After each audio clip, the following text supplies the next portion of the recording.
to the grocery today. As you know, we are going camping this Saturday. So, of course, ang task natin is mamili ng mga supplies. So, let's go. Merienda muna tayo. Favorite ko talaga to eh. This one is in Show My House.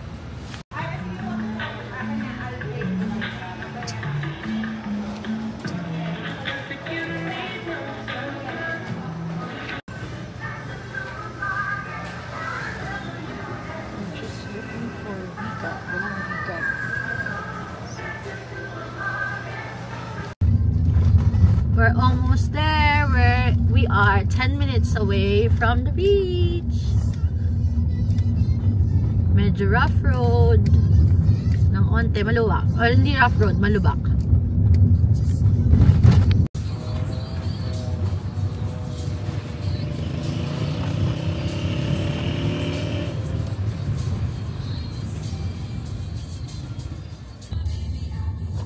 Ay, pwede kayong kumain dun, oh. Oh, pwede kayong kumain dyan.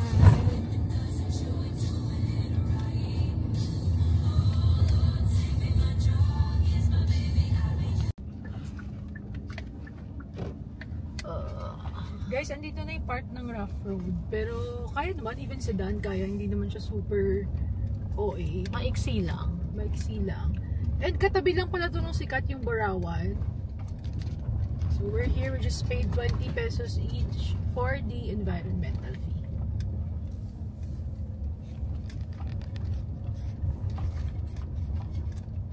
So here's our setup. So we are tent pitching just for a day tour. There's our little girl.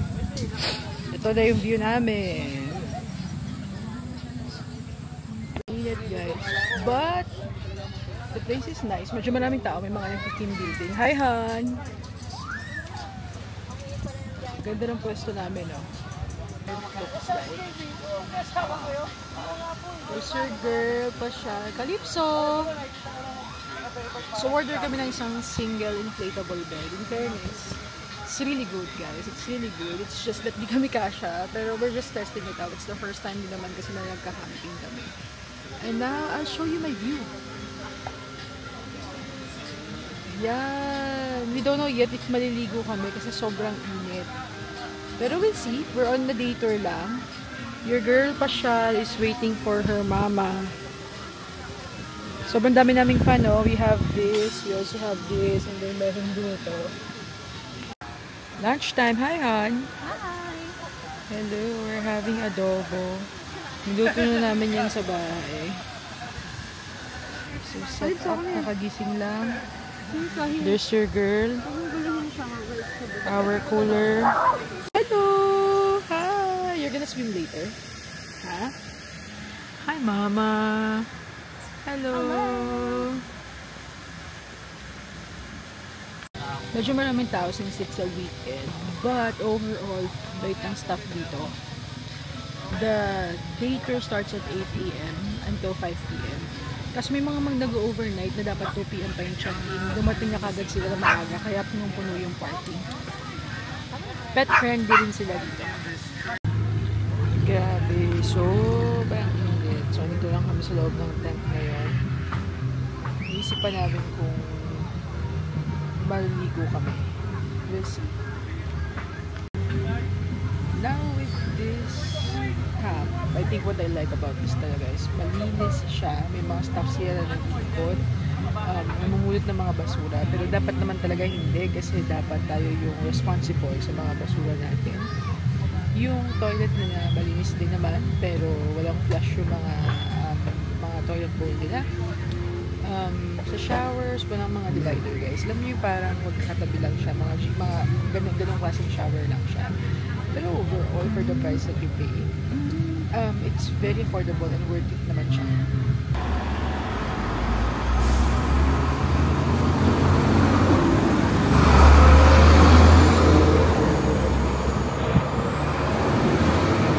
Ata isang meron kang mas maliit na leche puto, yan lang. Okay, tapos may isang yema cake na maliit. Magkano na yema cake? 295. Tsaka leche puto. Magkano leche puto, te? 250. Okay. Hello! Hi! Okay. Okay. Bagnet chicharon.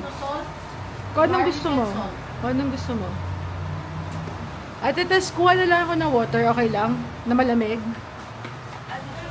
Diyan na lang. Apo, isa pong malamig ate. Thank you. Maliit lang po. Ito individual po ate. Maliit yung pack. Ito. Tapos ito yung mas...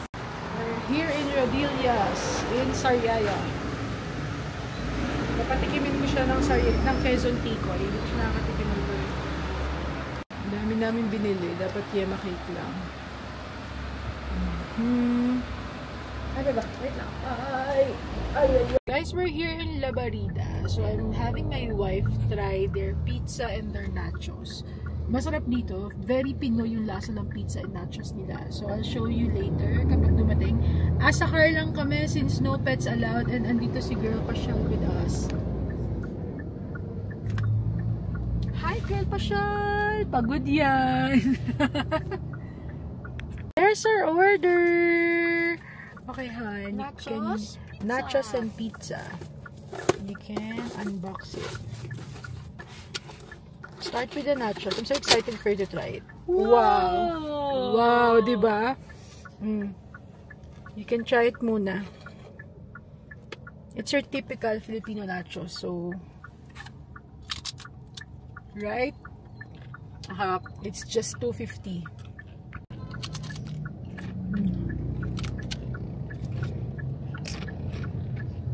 Good. Ano to? Jesus?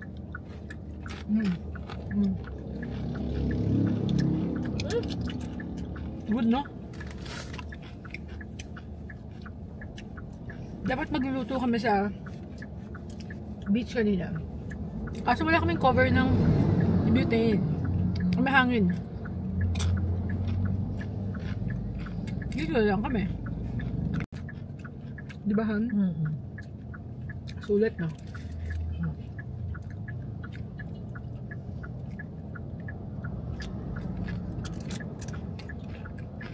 Next one is the pizza. We just got the large size. This is 500 pesos. Okay. This is their super deluxe. So good. Sige, Han. You can try it muna. You're gonna like it. If you don't like the onion, you can remove it naman later.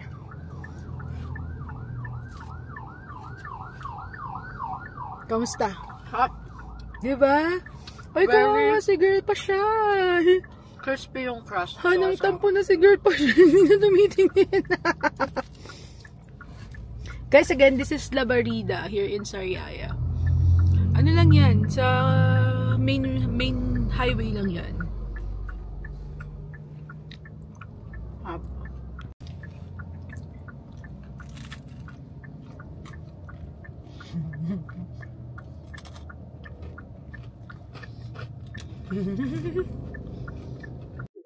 So while we're here, let's also review yung first beach camping natin. This is Isla Chica Eco Resort in Quezon. This is Pagbilao, guys. Yes. Pagbilao, Quezon. So, confirm kayo mga nagka-trending na videos ngayon doon. The first thing is, sabi nila 2 hours away from Metro Manila. For us, it's not true. Kasi galing kami ng Cavite. So, we are from General Trias. But from General Trias up to the location, let's just say meron kami mga maximum 15 minutes na stop lang. Kasi nag-drive-thru kami. Bumili ako ng yellow. Nothing more than 15 minutes. It took us about 3 hours. Yeah, 3.5. 3.5 hours from Cavite. So, I'm not sure kung 2 hours is from Metro Manila. But again, from Cavite, we took the SLEX, then 3 hours and 30 minutes for us. Second is, dun sa mga dadaanan ninyo, actually scenic yung route papunta, lalo na pag malapit na kayo din. Ang ganda talaga niya. May isang part dun sa video ko na pinakita ko kanina na may side doon na parang pwede kayo mag-rent ng balsa ba tawag doon? Balsa para you can eat. So, it's really nice. Wala rin naman halos na food. Diba? Medyo malubak, pero kaya Pagpasok even mo sa sila. May mga nakawigo din, so kaya din naman. So, should yan siya. Next would be the resort itself. So, start tayo sa resort. The property is not that huge. It's not that huge. It tends to get crowded. When we were there, it was crowded. Super crowded. Kasi kami nag-taker kami. So, taker starts at 8 a.m. to 5 p.m. However, nung dumating kami around 9, may mga for overnight na nag-start ng 2 p.m. Nandun na sila. So, grabe yung nakapasok yung car namin. Kasi hindi lang talaga kami. So, that was quite an inconvenience para dun sa mga nag-taker kasi yung mga nag-team building ang agaw nilang dumating. And then, of course, naiintindihan mo rin naman, hindi naman na sila pwedeng paayusin ng babalik na mga staff. Now, let's go to service. For the service, 5 out of 5. Grabe, everyone was so accommodating, sobrang bait. Let's go back to my first point kanina. Hindi nga nila pinapaalis yung mga tao nandun na without an extra charge. Thank you po. Salamat. That's without an extra charge. Okay? And also, pag babayo din sa car guys, tatawag na kayo kay kuya, tutulungan nila kayo. And ang nakakatuwa pa dun is, may mga nag-ikot sila mga staff, kumukuha ng basura, which shouldn't be the case naman. Kasi dapat talaga, when you camp, or kung nasan kayo, kanina may mga staff, pack-play po kayo dapat. Alright? Now, let's talk about the beach.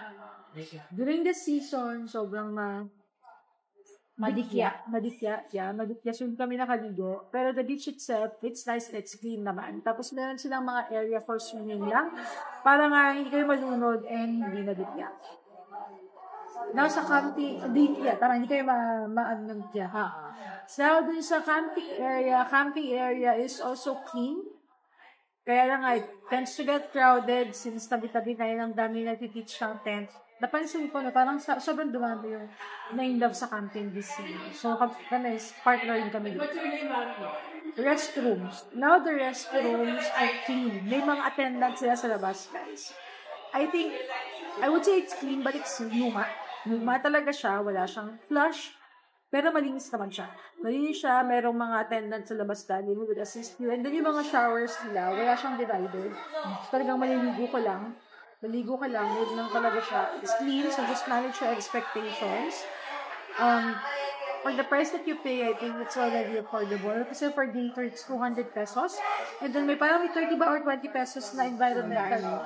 I'm not too sure about the overnight kung magkano yung binayaran nila. For the tent pitching, kasama na, diba? Kasama na siya sa day. Now, will we go back? I think we will kung hindi ganun ka-crowded. Kasi grabe talaga. On a weekday, yes, and pag hindi na digya season. Now, my considerations for going back is the cleanliness of the place. Second is the service ng staff and the affordability. I guess number 1 tip here, dala kayo ng sunscreen. Guys, magdala kayo ng fan. Sobrang init talaga. And as well as, dala kayo ng mga pang-mosquito. Kung wala ng mosquito, but just to keep yourself protected. Pag weekend, expect big crowd. Yeah, pag weekend, expect big crowd. Pero kaya naman. So, hindi mga nag-video kay too. So, it wouldn't be that much relaxing, just to be honest. Kasi hanggang 10 p.m. sila pwede mag-video kay. But, we're all there to have fun. So, just manage your expectations. But thanks for watching our first vlog.